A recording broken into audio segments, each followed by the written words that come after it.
बड़ी खबर है, ईरान ने डील ना होने पर ट्रंप को जिम्मेदार बताया और ट्रंप की लंबी लिस्ट को ईरान ने खारिज कर दिया है। ईरान ने कहा हॉर्मूज पर अपनी संप्रभुता नहीं छोड़ेंगे।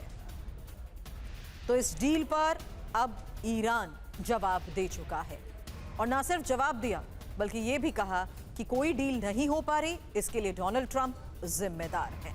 फिलहाल ट्रंप की लंबी लिस्ट को ईरान ने खारिज कर दिया है। तो डील पर डेडलॉक युद्ध 2.0 होकर ही रहेगा, क्योंकि डोनाल्ड ट्रंप ने क्या कहा है, ईरान का जवाब बिल्कुल मंजूर नहीं। मैंने प्रतिनिधियों का जवाब पढ़ लिया, ईरान पर नेतन्याहू से भी अच्छी बात हुई है और वार्ता पर फैसला मैं लूंगा और कोई नहीं।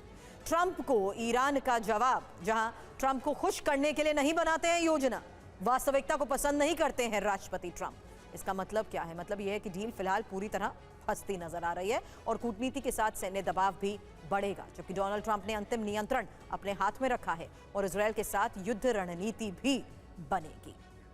अब स्ट्रेट ऑफ हार्मूज में ही डबल नाकेबंदी लागू है। एक तरफ ईरान, जिसकी मर्जी के बिना यहां से कोई शिप नहीं गुजर सकता, दूसरी तरफ ट्रंप का ब्लॉकेट, जिसके चलते ईरानी जहाज यहां से नहीं गुजर पा रहे। तेल नहीं बेच पाने की वजह से ईरान को बड़ा नुकसान हो रहा है, जिसकी भरपाई अभी तक ईरान हॉर्मूज से गुजरने वाले जहाजों के बदले टोल टैक्स वसूल कर रहा था। लेकिन अब ईरान की तैयारी यहां से गुजरने वाले डिजिटल डेटा के बदले भी टैक्स वसूलने की है।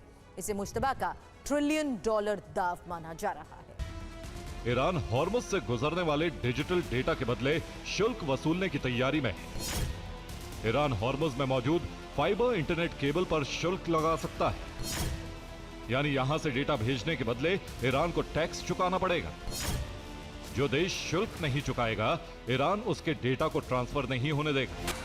रिपोर्ट में कहा गया है कि इन केबलों के माध्यम से स्विफ्ट बैंकिंग संदेश, शेयर बाजार के व्यापार से जुड़ा डेटा और पैसे के लेन देन से जुड़ा डेटा ट्रांसफर होता है। इन केबल्स से प्रतिदिन करीब $10 ट्रिलियन का वित्तीय डेटा गुजरता है। ईरान का मानना है कि इतनी बड़ी आर्थिक गतिविधि उसके अधिकार क्षेत्र से हो रही है, इसके बदले ईरान को शुल्क मिलना चाहिए।